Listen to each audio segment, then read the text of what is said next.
charmé. Comment le sorcier t'aura? Le sorcier t'aura quand tu commenceras à avoir des mauvaises pensées. À commencer à croire en sa puissance. Il est sorcier. Lui aussi, plus tu crois, plus il devient fort. Tu crois, il est sorcier. Il est sorcier. Et il va te bouffer. Mais quand tu viens, tu es sorcier. Oh, tu es sorcier. Moi, je suis chrétien. Vous le diminuez. Oh, mais dans la famille, vraiment, c'est lui qui bouffe les gens. Et tout. Mais vous, est-ce que dans la Bible, vous avez vu quelque part où Jésus a parlé des gens qui bouffent les gens? Jésus a chassé des démons. Jésus, la Bible dit, si on comptait les miracles, on n'aurait pas de livre dans le monde pour contenir cela.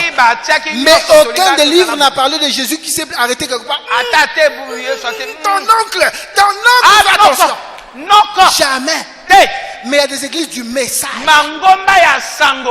qui voient les sorciers. Ils n'ont jamais cru. Ils n'ont jamais cru. Ils sont venus du monde tel qu'ils étaient. Et peut-être qu'ils sont eux-mêmes des sorciers.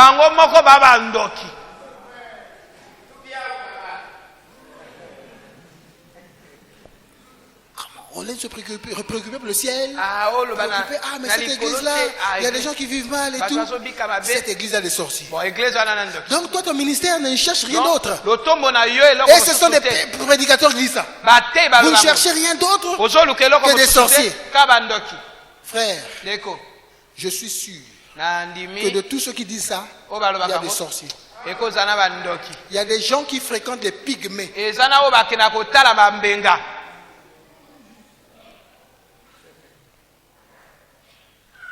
Et ils vont vous détruire. Il y a des gens qui sont nés pour combattre Dieu. Ils sont nés pour ça. Ils sont prêts à vous faire sortir de l'argent pour vous gagner, vous perdre. Vous savez pas que c'est la nature du diable? Le diable peut te rendre riche. Mais regardez, parfois quelqu'un qui n'a même pas été en cinquième. Mais il joue sur mon ballon. Il devient quelqu'un qui gagne 1 milliard par mois. Ou 1 milliard par an. Mais vous ne savez pas ce qu'il fait derrière. Quelle est la magie qu'il a fait? Frère Fouti, c'est pas vous qui nous disiez que lorsque vous étiez plus jeune, quand vous faisiez le football, on vous emmène au cimetière, au cimetière de la Tiémé. Il fallait passer la nuit là-bas ou comment? Jusqu'à 2 h du matin. Le ballon sur un tombeau. Et le matin, vous les voyez là. Ouais. Tous ceux qui supportent ça, vous êtes animés par les démons. Vous étiez tous au cimetière. Et vous allez retourner au cimetière. Vous pensez que quelqu'un qui a une renommée dans le monde, Pelé, Pacha de Mwanamboka. Oh, vous croyez qu'il n'y a rien? Le Brésil est plein de vaudous.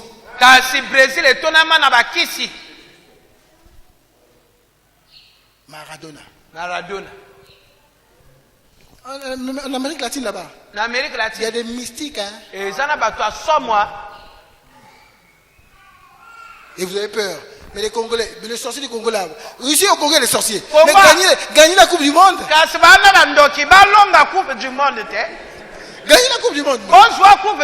Il y a d'autres démons là plus forts. Quelqu'un en costume, un blanc, mais c'est un sorcier terrible. Ici là, c'est du Bipam Moussomo. Il met les rafias. Parfois il n'est même pas sorcier. Il tient un bâton. Il n'est même pas rien. Il n'est rien. Je connais quelqu'un qui se repentait. Hein, il dit que dans sa repentance, il se présentait même comme un mystique devant les filles. Tu vas avoir des copains? Écoute mes conseils.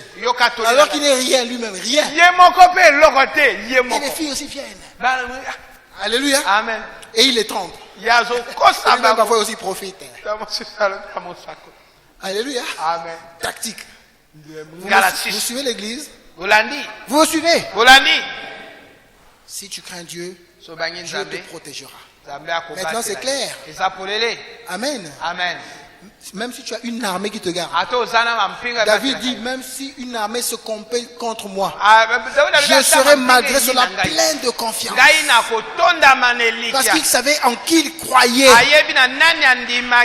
Laissez la peur. La peur est du diable. Laissez vos oncles. Honore ton oncle, honore ton père, honore ta mère. Égoïste. Tu ne veux pas donner quelque chose à papa? Tu commences à dire les sorciers. C'est toi le sorcier. Tu es arrivé, tu commences à travailler, tout ça. Il ne t'a pas bouffé? C'est maintenant que tu bouffes. Tu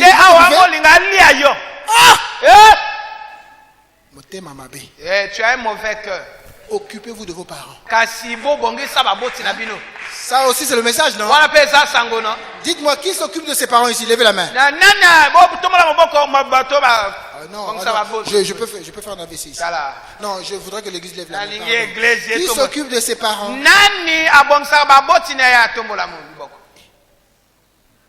Bon, je suppose que les autres, les parents sont morts. Les parents sont morts. Les orphelins, mes condoléances. Les orphelines, mes condoléances.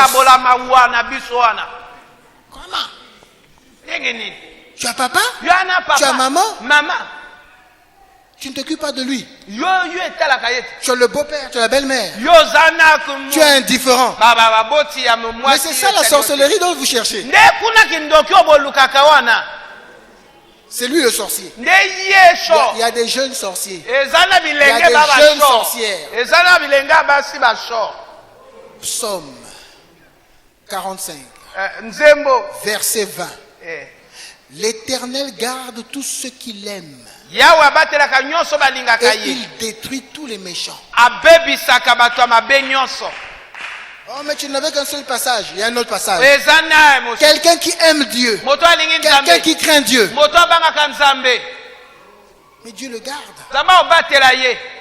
Attendez, il y a un passage qui me revient à l'esprit. Je l'ai lu à l'hôpital pour Sœur Claudine. Et j'ai trouvé que ce passage convenait bien à Sœur Claudine. Psaume 41.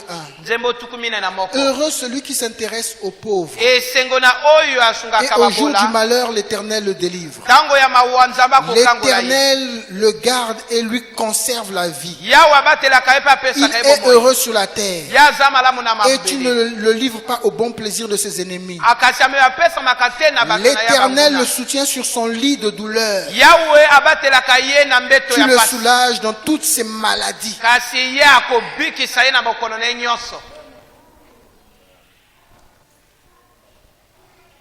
Tu crains Dieu. Tu es censé vivre longtemps. Voici Proverbe 19, 23. La crainte de l'Éternel mène à la vie. Écoutez, et l'on passe la nuit rassasié sans être visité par le malheur. C'est fort ça. Hein? Si réellement nous craignons Dieu, les voleurs passent devant votre maison. Ils vont toujours voler ici et là. Ils ne viennent pas voler chez vous. Que Dieu me donne la crainte de l'Éternel. J'ai été visité une seule fois par les voleurs, là où je suis. Et je sais que j'avais tort. Et ça, c'était ma chicotte. Ok. Amen. Parfois, le voleur vient avec l'arme. Il vient, cette écriture s'accomplit. Le voleur repart. Frère Jacques, c'est comment que je vous ai appelé dans la nuit? Quand j'appelle Frère Jacques, c'est après avoir vu un voleur qui rôde dans le quartier. J'appelle Frère Jacques. J'appelle là-bas. J'ai dit le voleur se trouve entre telle maison et telle maison. J'appelle le pasteur Clark là-bas. Ça sonne. J'appelle sa femme. J'ai dit mais j'appelle ton mari. Monsieur, j'ai dit appelle le voisin là-bas. Il était minuit, je ne sais pas, 23, je ne sais pas combien. À 4 heures du matin, on l'a attrapé. Alléluia. Amen. Frère, Eko. que Dieu nous aide à craindre l'Éternel. Zamba sungaka. Même le malheur, même les braqueurs, même les voleurs auront peur. Baobanga. Quelqu'un, je ne sais pas, un collègue parlait là. Il disait qu'un jour, permettez, hein, je parle pas à ça. Un jour, il dit, moi, je dormais. Mon voisin m'a réveillé. Vers 6 heures du matin, je ne faisais que dormir. Et pourquoi mon voisin m'a réveillé? Parce qu'il a vu, dès qu'il a vu la porte de la maison, aïe, il y a eu quelque chose ici la nuit. Quand il se réveille, ils ont été visités.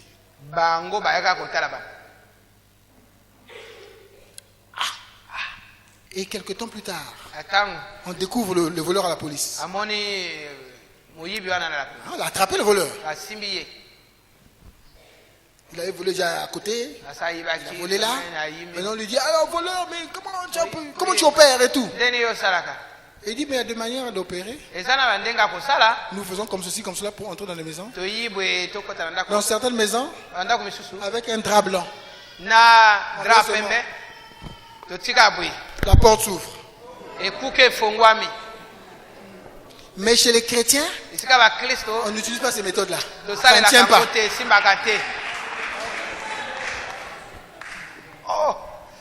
Le voleur, le collègue dit, mais j'ai dormi profondément. Un autre lui a volé. Il a dormi au salon, il a même dormi au salon. Le téléphone à côté. Les voleurs sont même venus prendre jusqu'au téléphone. Il se réveille le matin. Allô. Il n'y a plus rien.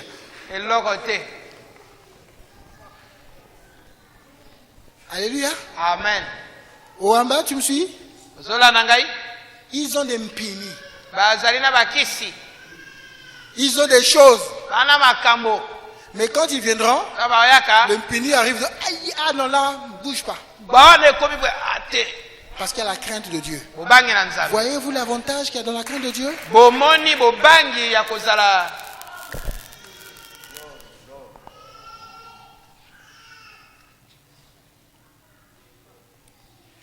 Psaume 33, 18.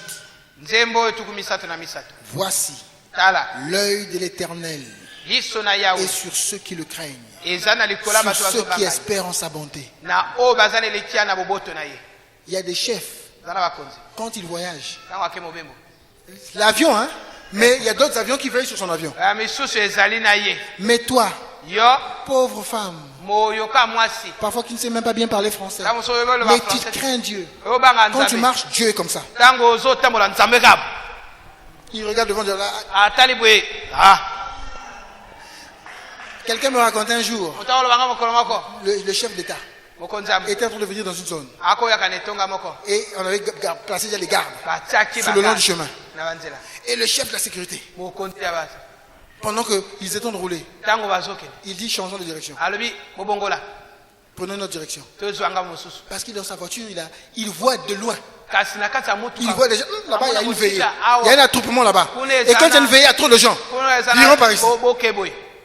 Il dit, changez, les motards, prenez cette direction. Donc les gardes qui étaient par là-bas, et Bungutoulou. Vous comprenez? C'est ça le vrai garde, l'œil de Dieu. Il regarde devant. Ma fille, mon fils passe. Quittez là-bas, quittez. Parfois le coronavirus est sur ton chemin. Dieu le fait déjà quitter. Toi tu passes. Et dès que tu reviens, le corona reprend son chemin. Vous m'entendez l'église? Tout ça, c'est le salaire de la crainte de Dieu. Remettons-nous à Dieu. Il est le plus grand.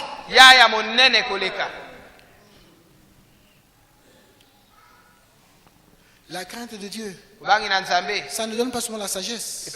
Ça ne protège pas seulement. La crainte de Dieu donne du matériel. On a vu que Job était béni matériel. Vous êtes fatigué? Que je diminue les bénédictions?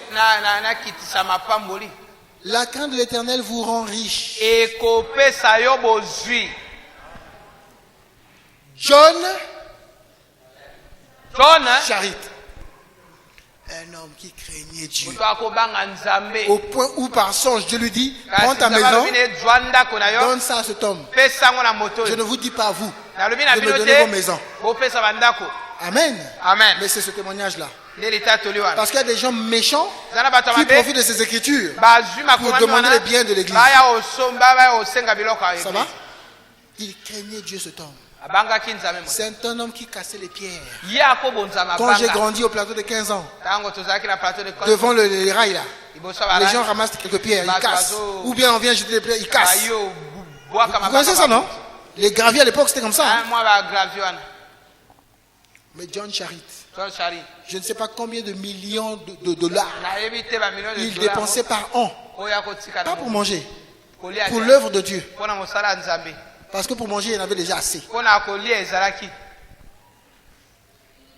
Ça va l'église. Vous voyez? Si vous pensez que c'est Job, c'est l'Ancien Testament. Mais aujourd'hui encore, il y en a. Vous voulez être toujours pauvre? Les gens qui prêchent sur la prospérité là, prêchez les gens la crainte de l'Éternel. Prêchez les gens de vivre la parole de Dieu. C'est ça qui va les rendre heureux. Parfois on vous trompe. Donnez les choses au pasteur. Donnez les choses à l'église. Dieu va vous bénir. Où est l'écriture? Il y a peut-être des écritures comme ça. Mais l'écriture fondamentale, c'est la crainte de l'Éternel. Si les gens le font par la crainte de l'Éternel, ils seront bénis. Dites-leur, craignez Dieu. Ils vont devenir riches. Psaume 34, 9. Sentez et voyez combien l'Éternel est bon. Heureux l'homme qui cherche en lui son refuge. Quand vous craignez Dieu, vous serez heureux. La suite. Craignez l'Éternel. Vous, c'est ça. Car rien ne manque à ceux qui le craignent. À la maison, l'aiguille, on ne trouve pas. Le fil, on ne trouve pas. La crêpe pour travailler, on ne trouve pas. L'argent pour acheter le petit déjeuner, le pain, on ne trouve pas. Oh, ouais, la crainte de Dieu. La Bible dit, si tu crains Dieu, rien ne te manque. Ça, c'est l'écriture. J'ai inventé ça. Dans notre maison, tout commence à manquer. Il n'y a pas d'huile, il n'y a pas de foufou, il n'y a pas de pétrole. Allez-y, vérifiez la crainte de l'Éternel. Est-ce qu'il y en a? Car rien ne manque.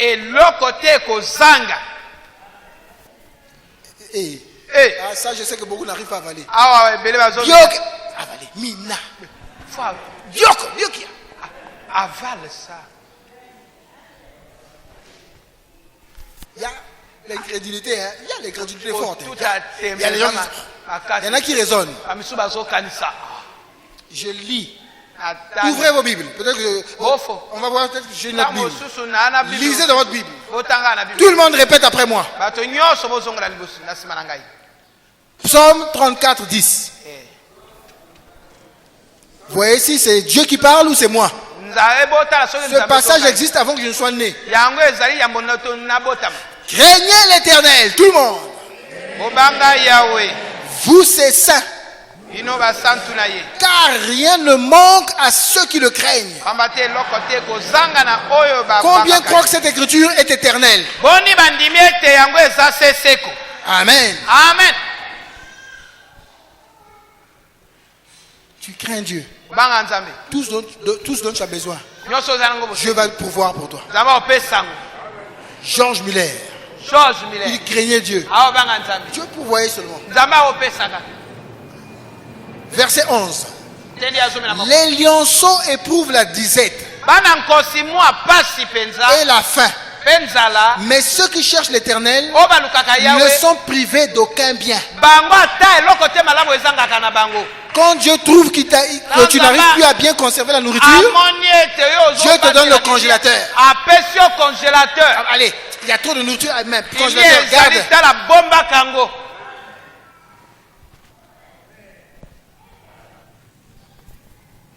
Et ça va à l'église.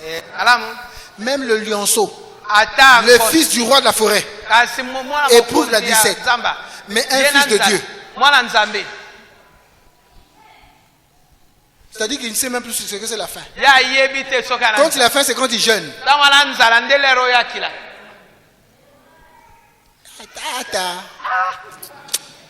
Je ne sais pas comment le blanc la faisait. Ça là, les gens n'arrivent pas à avaler. Je commence à remarquer que vous n'arrivez pas à avaler là. Le monsieur qui nous parle, il rêve. Je ne rêve pas, je lis. Les cieux et la terre passeront, mais aucune de ces paroles ne passera. Ça va s'accomplir pour celui qui la croit. Et pour vous qui ne croyez pas, ça ne s'accomplira jamais. Prouvez-moi que c'est la volonté de Dieu que vous soyez malheureux. Même pour que vous alliez à l'enfer, Dieu refuse. Il vient, il paye le prix. Il y a des bandits là qui devaient mourir depuis. C'est Dieu qui refuse qu'on les tue. Dieu use de patience attendant leur repentance. Et ça c'est pour l'autre côté. Ici là, il ne peut pas vous donner à manger. Hein? Vous êtes les enfants de qui? De Dieu ou du diable? Oh! Toujours des soucis.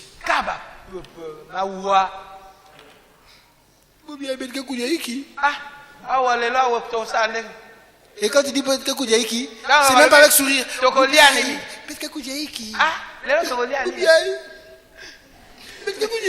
Aujourd'hui on va manger. Donc tous les démons qui se ressemblent à ça, ils vont tous là-bas.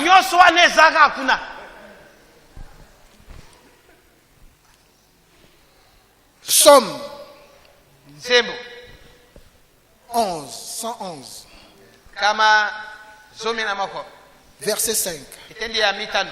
Il a donné la nourriture à ceux qui le craignent.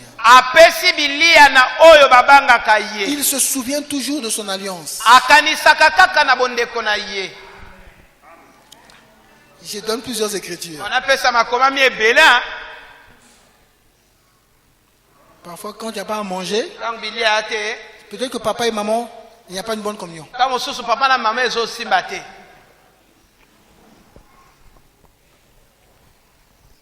Je continue. Psaume 45, verset 18. L'Éternel, Yahweh, je vous ai dit que la crainte de Dieu donne la bénédiction, non? L'Éternel est près de tous ceux qui l'invoquent. De ceux qui l'invoquent avec sincérité. Il accomplit les désirs de ceux qui le craignent. Il dit, Seigneur, je veux une tenue super wax vert. Tu pries, tu auras ça. Si tu crains Dieu. Dis, Seigneur, tu as béni ma fille. Ma fille a gardé sa virginité. Elle va se marier.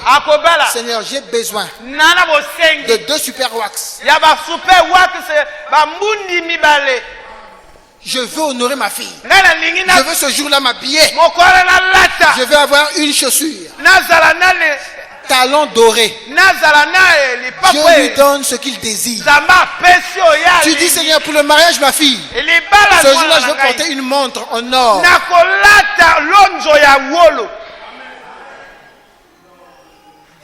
Il y en a qui disent,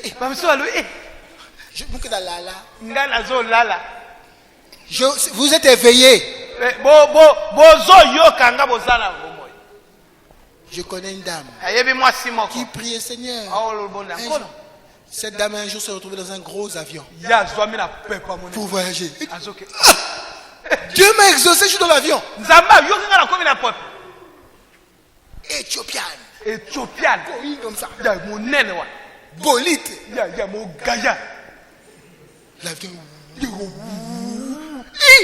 Je pars! Je pars à Dubaï! Et tu pars à Dubaï? Et tu arrives à Dubaï. Oh, comme il fait Dubaï! Ah! Les blancs. Oh, Mindelet! Wow! Papa. Ah! La crainte de l'Éternel. Obanga Yahweh! Si vous craignez Dieu, Dieu vous donne ce que vous désirez. Fais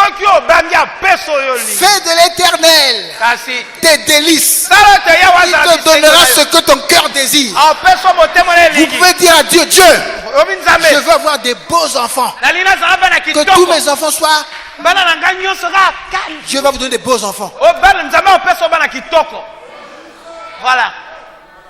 La femme est enceinte, le mari n'a jamais prié, le mari n'a jamais jeûné. Mais c'est le champion pour engrosser. Mais prie pour madame. Quand l'enfant va naître, je veux que l'enfant ait des cheveux ondulés. Je veux que quand il marche même.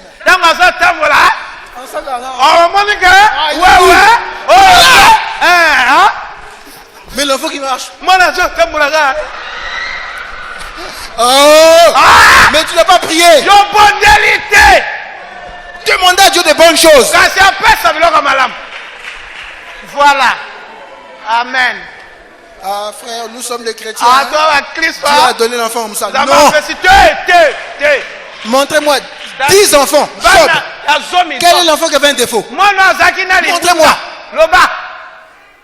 Même si tu as 20 enfants, tous les enfants ne sont AA. Il n'y a pas de SOS. Il n'y a pas de SS.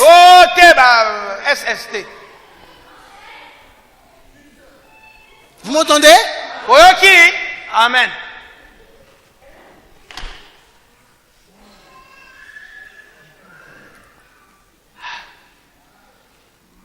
Qui ne veut pas avoir de beaux enfants? Qui ne veut pas avoir de beaux bébés? Dites-moi. Vous voyez, même naturellement, vous voulez avoir des beaux bébés, non? N'est-ce pas? Qui veut avoir un bébé? Il est né beau.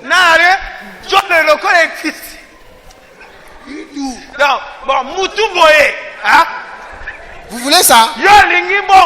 Craignez Dieu. Et pendant que madame est enceinte, pendant que vous êtes enceinte, vous dites Seigneur, je veux que ce soit un beau garçon. Et je vais le garder. Ce ne sera pas un coureur de jupons. Avec sa beauté comme celle de Joseph, il ne tombera pas avec les femmes.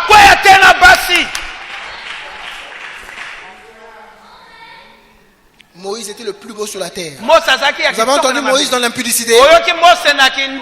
Mais parfois ce sont ceux qui sont quand même une tête tordue, qui sont les plus gros impudiques. Mais le beau Moïse là, parfois il tient bien.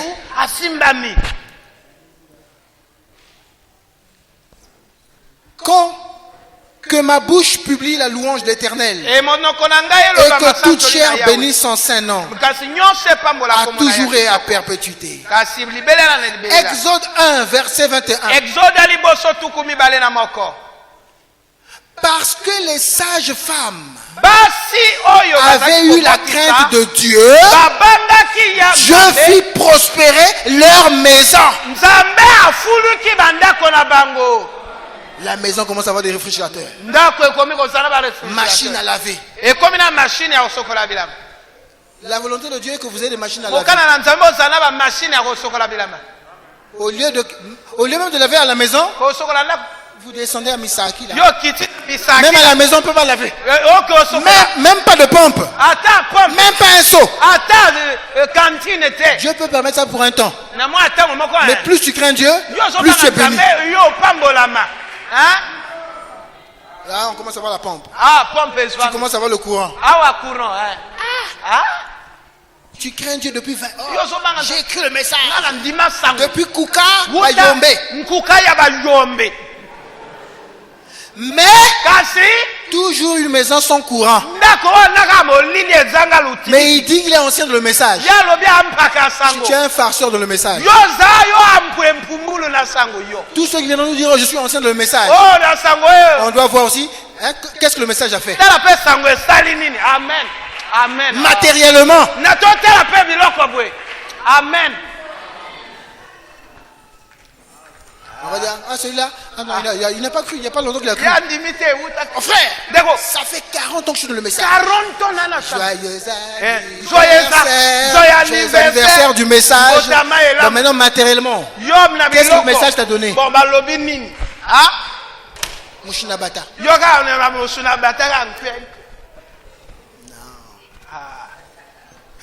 Oh, je suis sorti du message. Quand on revient sur un homme appelé de Dieu.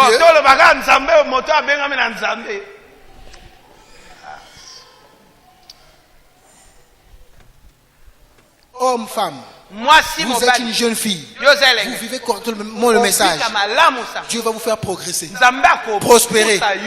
Parfois, il y a des frères qui sont bénis à cause de la femme. Amen. Que la femme meure. Vous allez commencer à voir les bénédictions vont diminuer. Alléluia. Amen. Proverbe 22, 4. Le fruit de l'humilité, virgule, de la crainte de l'Éternel, c'est la richesse, la gloire et la vie. Je suis chargé ici. C'est vous qui allez vous fatiguer, c'est pas moi. C'est pas la parole de Dieu qui va se fatiguer. C'est plein ici qui montre que Dieu veut vous bénir, veut nous bénir. Mais une seule condition.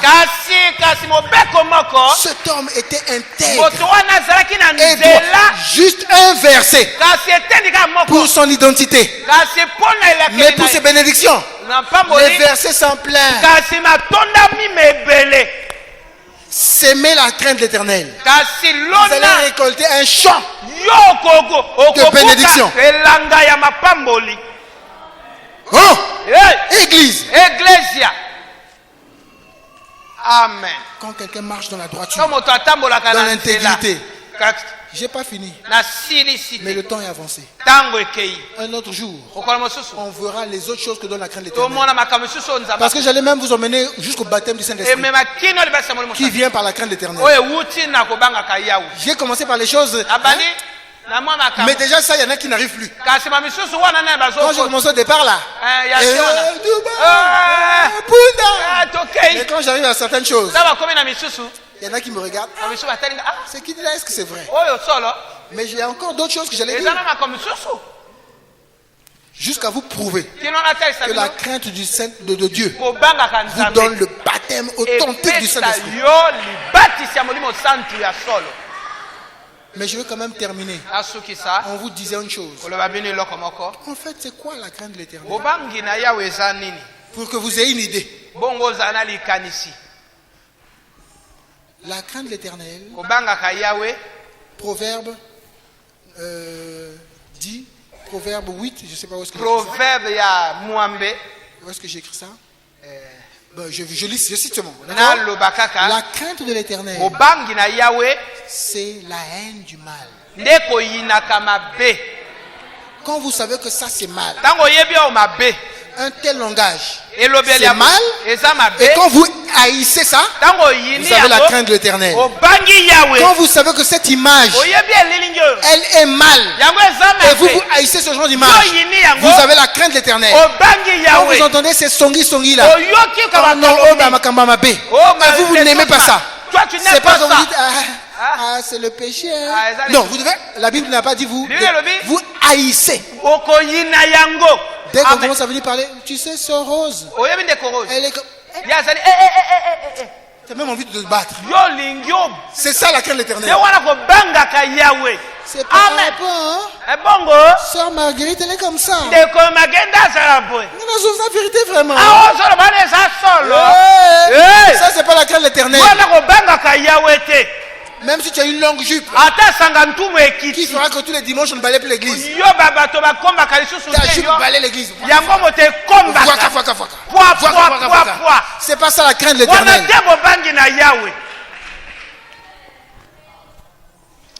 Écoutez, Psaume 34, 14.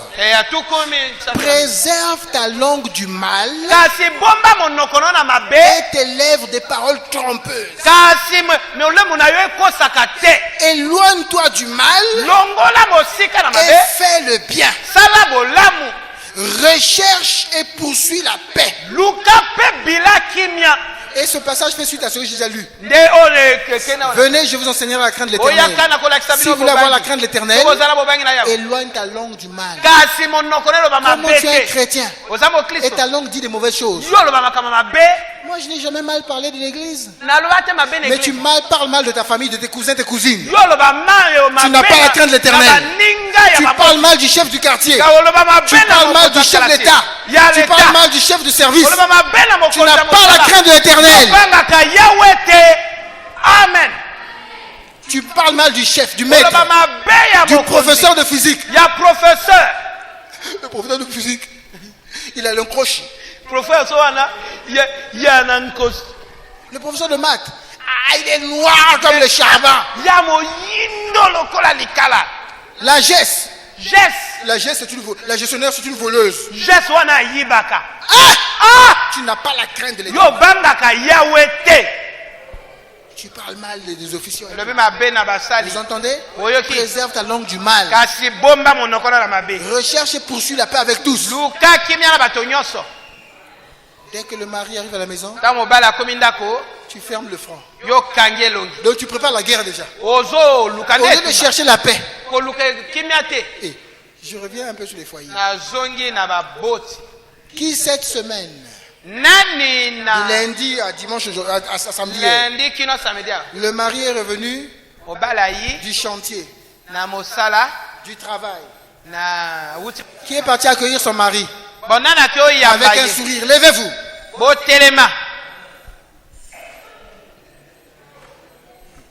non, non. Là, je vais tomber. Dehors, c'est plein. Debout. Ici, il n'y a que les célibataires. Allons voir les mariés. Oh non, c'est pas vrai. Je rêve. C'est pas possible. Toute l'église.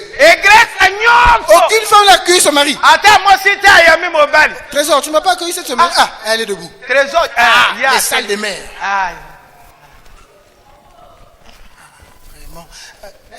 Vraiment, votre épouse. Levez-vous, papa. Un gros bravo pour les vraies mamans. Bravo, papa, maman.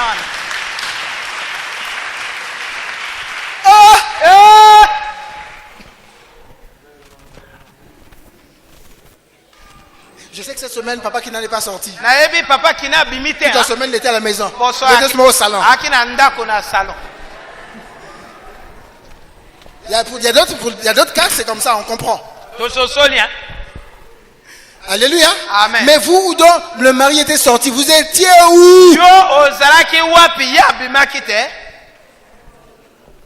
Le message dit, quand ton mari arrive, tu vas l'accueillir avec une bise.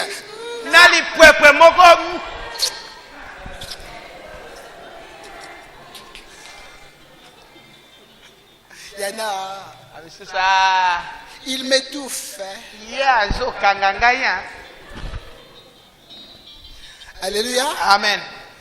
Les diacres, rappelez-moi, dimanche prochain, je reposerai la même question. Mais cette fois-ci, la question du dimanche prochain, combien de fois vous avez accueilli votre mari? Pour ce exercice des femmes mariées cette semaine. Même si le mari revient avec le truc des briques là, le moule. Moule des briques avec la pelle. Va l'accueillir. Même si mobile a dongi, na sengo.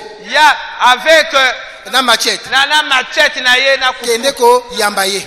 Va l'accueillir. Toyokani? On s'entend, hein. Mais aucune réponse.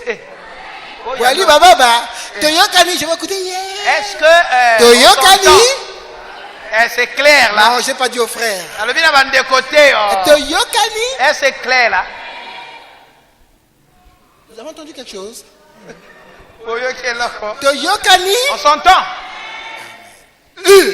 Ah non, là c'est grave. Là, ça me fait peur. Bois-moi. Hein. Quoi, il y a le feu à la maison? Il y a l'incendie?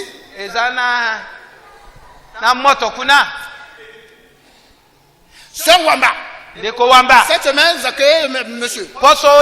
Avec des bises. Il dit amen. Sœur Huguette. Cette semaine. Monsieur revient en tenue militaire. Vous faites la bise. Amen. Amen. Il faut qu'on impose. Et sœur Sergine. Frère Gré rentre. Vous l'accueillez au portail. Bise. Vous dites Amen. Ah oui, il faut qu'on force. Je continue. Quel nom je n'ai pas cité? Ne vous cachez pas si vous plaît. Alléluia. Amen. Merci beaucoup. Donc j'ajoute sur Mwanga. Cette semaine. Chargez les bises.